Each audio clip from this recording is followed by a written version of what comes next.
E aí, pessoal, muito boa tarde, muito boa noite, muito bom dia, depende da hora que vocês estiverem vendo esse vídeo. Mas a gente está aqui para falar um pouco das atividades complementares, do PET complementar da semana 2. Então, eu fiz um vídeo assim bem rapidinho para que a gente possa falar sobre o tempo, ok? Então, beleza, vamos nessa. Todo mundo para a sala de aula? Então vamos. Então, todo mundo já, caneta na mão, papel disponível, para quê? Teve dúvida, vai anotar para depois perguntar para o professor. Ou então, volta o vídeo, olha de novo. Se ainda assim ficou a dúvida, procura o professor. Tranquilo? Tranquilo? Vamos em frente que atrás da gente. Tempos. Vamos falar tempo na história. Como funciona essa questão de tempo na história? Nós temos basicamente três grandes divisões de tempo. É o que a gente chama de tempo cronológico, o tempo histórico e o tempo da natureza. Ah, professor, você está aí na frente. Pior que estou.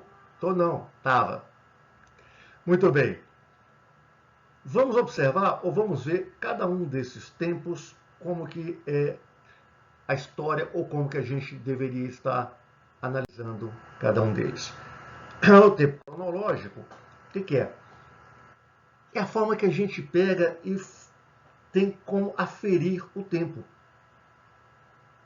O que a gente usa para medir o tempo? O que a gente usa para saber as horas? Ah, existem formas diversas, muitas vezes de acordo com a época em que a gente está. Por que de acordo com a época, professor? Porque houve uma época, por exemplo, que o pessoal não tinha outra forma de ter uma ideia de tempo que não fosse através da Lua. Ou outros foram criados na ampulheta. Então, a ampulheta, você sabe, de acordo, por exemplo, você tem ali um período de 1 hora para escorrer toda a areia. Então, escorreu, passou 1 hora, você vira, ela vai escorrer de novo, mais 1 hora. Então, é uma forma que os antigos tinham para poder verificar, ter uma certeza da passagem do tempo. Relógio de pêndulo, relógio de ponteiro, o relógio de água, quer dizer, quanto tempo levava para esvaziar ali em cima, você sabia quanto tempo que tinha passado. O Sol, o movimento do Sol, pela própria observação do Sol, você tem uma ideia de que horas que você tem do dia. Tem até um reloginho, né? Você pode fazer o chamado relógio do Sol, você põe uma haste, finca uma haste no chão, e de acordo com a sombra, você vai sabendo quantas horas que já se passaram ou que horas do dia são.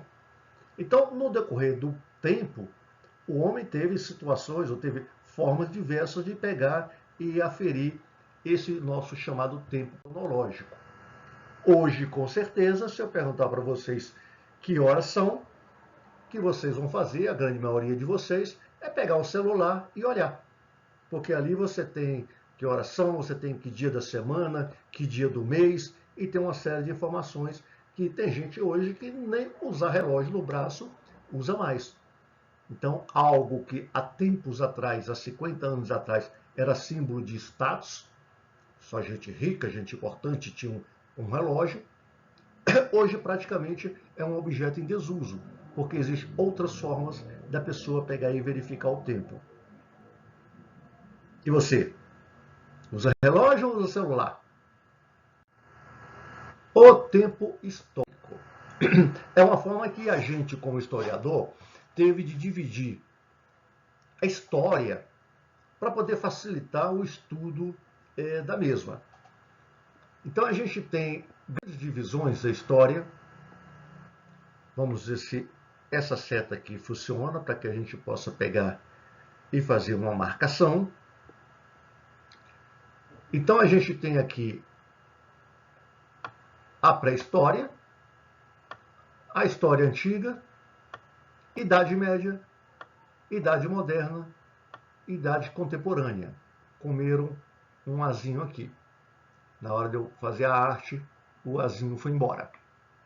Mas O que importa é que cada uma dessas divisões tem grandes marcos para o início ou para o fim de uma e de outra. Então, na história, por exemplo, a gente diz que começou em 1789, cujo grande símbolo é a Revolução Francesa. Então, no ano de 1789, aconteceu a Revolução Francesa, que foi tão marcante naquele momento no mundo que pegou e tornou o início da Idade Contemporânea. Em 1453, que foi a queda da cidade de Constantinopla, que permaneceu durante mais de 1000 anos, né? Esse período de Idade Média, resistindo, ela fica ali na Turquia, onde é Istambul hoje, ficou resistindo a todo o povo muçulmano que tinha à sua volta e que sempre tentou conquistá-la. Ah, professor, é certinho isso? É, a gente utiliza 1453. Por exemplo, tem historiador que acha que a chegada de Colombo na América, que foi em 1492, é um fato muito mais marcante para caracterizar a entrada na Idade Moderna do que a queda de Constantinopla. Mas, até que isso mude, a gente tem aí a queda de Constantinopla. Como a gente tem em 476 a queda do Império Romano do Ocidente, que houveram transformações sociais, políticas, religiosas tão grandes que fizeram com que essa data acabou sendo bastante marcada dentro da história. No caso da pré-história, também a gente tem algumas divisões. A gente tem aqui o Paleolítico, a gente tem o Neolítico, a gente tem a Idade dos Metais. Então, como vocês já sabem, a grande característica do período paleolítico era o nomadismo. O ser humano, ele era nômade, ele não se fixava em um local. Então, ele ficava temporariamente em algum local, onde tinha disponibilidade de caça, disponibilidade de pesca, disponibilidade de frutas, por exemplo, e passado pouco tempo, ele já estava indo para outro lugar em busca de mais fartura. A grande mudança do Paleolítico para o Neolítico é exatamente o quê? O que a gente vai chamar de revolução agrícola. Por quê? Porque o homem deixa de ser nômade e o homem passa a ser o que a gente chama de sedentário. Não, sedentário não é o ser que fica aí quietinho, não faz uma atividade física, não faz uma esteira, não faz uma caminhada. Não é esse sedentário que eu estou falando, não. Eu estou falando do sedentário na história. E o sedentário na história é exatamente a fixação do ser humano em um local. Então, a partir do momento em que ele se fixa no local, você tem o que a gente chama de revolução agrícola, porque passa a acontecer a agricultura. O homem passa a plantar. A partir desse momento, ele tem condições de fixar no solo, porque ele vai pegar e fazer a colheita, e vai fazer mais uma colheita, e ele vai pegar e entrar nesse ciclo de que a terra dá o que ele precisa. Revolução agrícola, sedentário. Nisso aí, o que acaba acontecendo? De uma forma bem simplificada, você tem algumas famílias, mas família é um conceito moderno, naquela época não era família, eram grupos de pessoas, uns fizeram uma casa ali para ele, outros fizeram ali uma casa para eles, estão ali criando os animais, estão ali fazendo agricultura, começa a um filho de um casar com o filho do outro. Nasce uma criança, vai fazer uma nova casa. Outra casa, vai fazer uma nova casa. Nisso aí a gente tem o quê?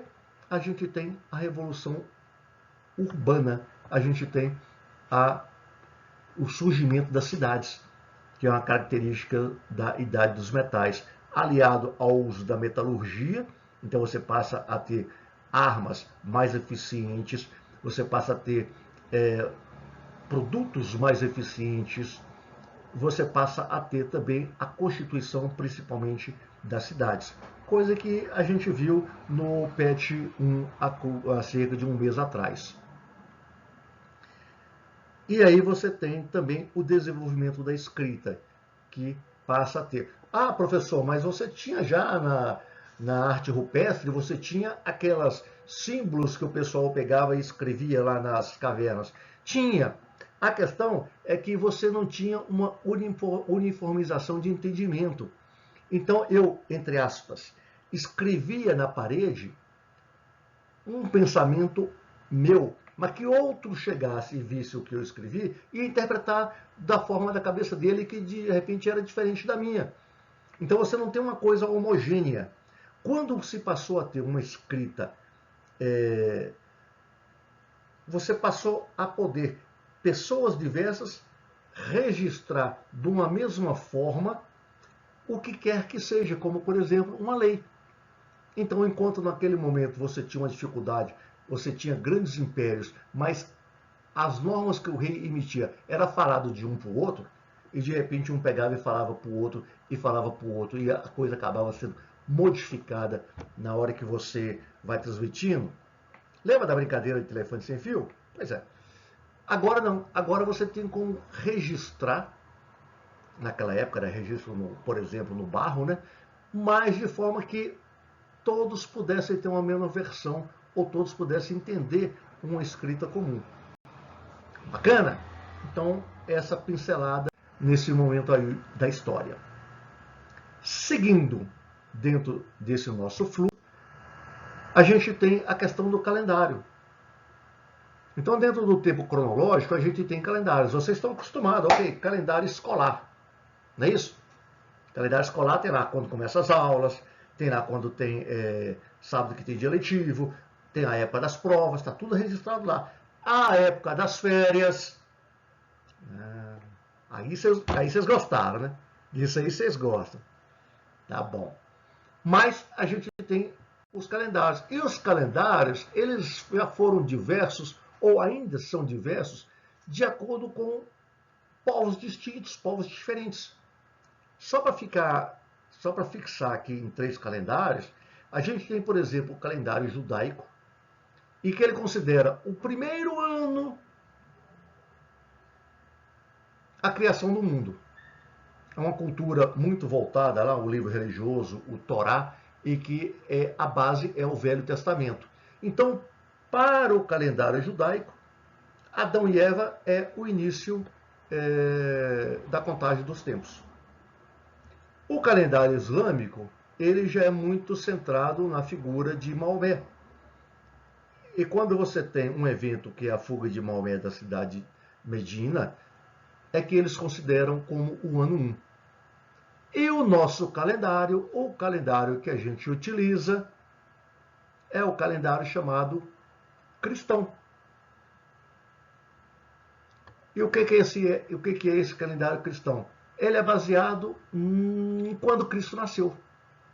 Então, o ano que Cristo nasceu, a gente considera o ano 1 do nosso calendário.